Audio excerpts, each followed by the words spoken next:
Fengxiang, Shaanxi Province, Northwest China, 1976. A farmer needed dirt to patch his wall. He picked a stretch of land where nothing ever grew well. The soil around it was fine, but this patch was dead. His shovel hit something strange. Hard, colored clumps of soil, not the normal yellow-brown of the region, but a mixture of red and yellow and gray. Packed together, man-made. He didn't think much of it.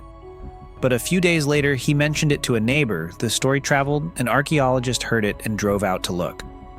What they found underground was a massive square structure.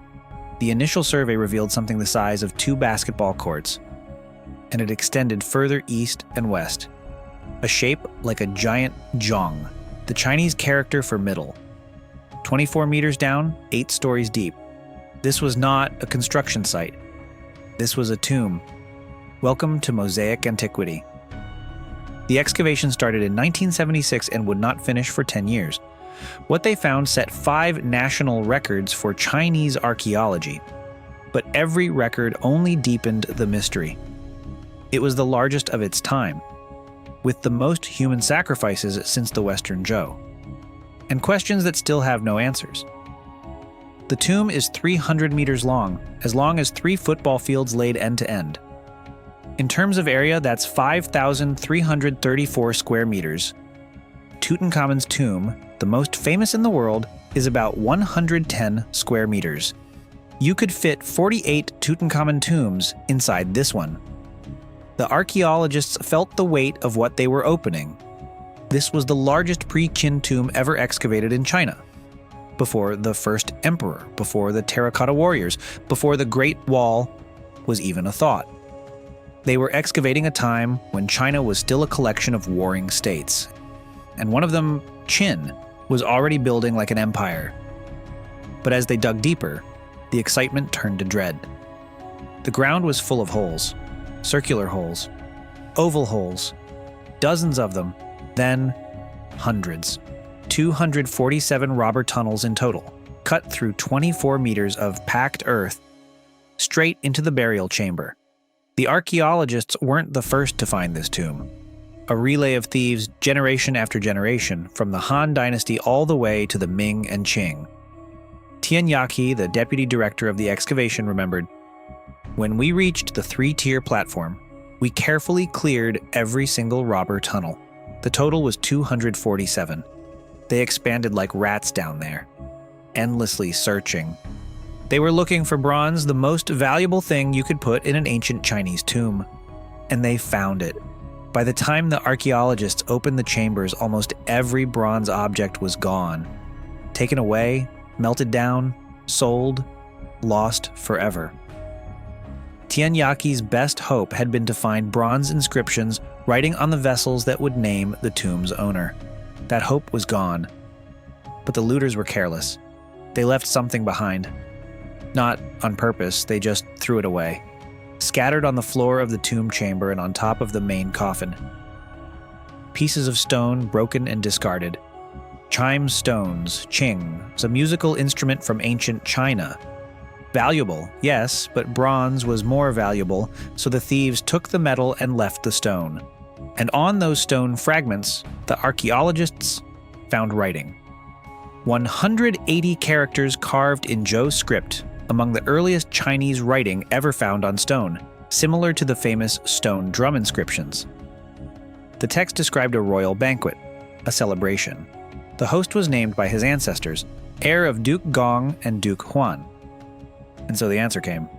This was the tomb of Duke Jing of Qin, the 14th ruler of the Qin state, the 18th great-grandfather of Qin Shi Huang, the first emperor. Duke Jing ruled for 40 years, starting in 577 BCE and dying in 537 BCE. His capital was Yongcheng, in present-day Fengxiang. By his time, Qin had already occupied this land for a century. But the inscription contained something more important than a name. One line read, "Gaoyang is divine, through him all lands are at peace."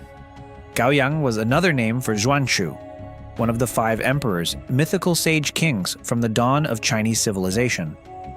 The Qin royal family claimed descent from him. This wasn't a tomb label, it was a political statement.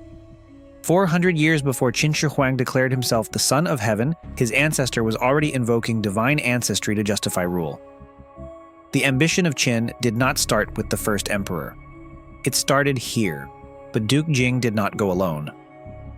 186 bodies were buried in this tomb. 20 of them were found in the fill dirt above the main chamber. No coffins, no order, broken bones, severed limbs, heads separated from bodies. The archaeologists found a skull with its mouth wide open, as if the person died screaming. These were Ren Sheng, human victims, war captives or slaves killed at the time of burial, their remains scattered like butchered meat. Below them, on a ledge called the three-tier platform, the archaeologists found 166 coffins in neat rows carefully placed. Inside each coffin, a skeleton with legs folded, knees bent up toward the chest, bound after death as their custom demanded. The binding was part of the burial, not what killed them. This is Quzhi zang, flexed limb burial, the classic burial posture of the Qin people. Tianyaki said these 166 were willing sacrifices, willing to follow their lord into death. Willing is a heavy word. To place someone in a coffin, to fold their legs, to seal it. The difference between willing and made willing is a line we cannot see 2,500 years later. 186 people, one lord. This was power. Not just the power to build, but the power to take people with you. For the Qin, greatness was measured by how many you brought to the grave. At the center of it all was the main coffin chamber, 14.4 meters long, 5.6 meters wide, tall enough for a person to stand inside. A house made entirely of cypress wood, using the heartwood cut into square beams. Each beam 21 centimeters on each side, over 300 kilograms. Before assembly, every knot in the wood was carved out and filled with a lead-tin zinc alloy to prevent water from seeping in through the knots. The alloy was poured so perfectly it did not burn the wood. The technology was already mature 2,500 years ago. This was Huangchangticou, cypress heartwood stacked inward. The earliest ever found in China, the third national record. In the Zhou Dynasty ritual system, this burial form was reserved for the son of heaven. The king? No one else. Duke Jing was a regional lord, a vassal. By Zhou law, he had no right to this burial.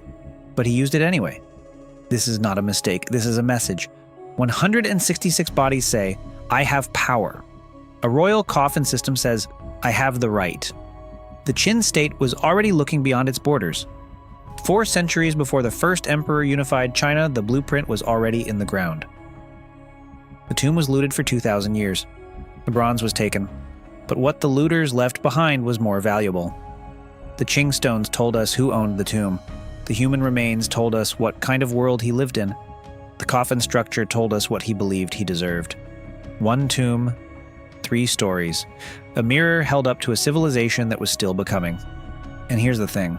Duke Jing's tomb is labeled Number One, Qin Gong Number One, but the Yangcheng cemetery contains 18 more tombs with the same zhang shape, all of them unexcavated.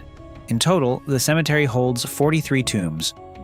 The rest are Jia-shaped, smaller, but still royal. 24 meters down, still sealed, still waiting. April 28th, 2026. The 5th excavation of the chariot pit began. The same kind of shovel that Farmer used in 1976. Still digging, still finding things that don't add up.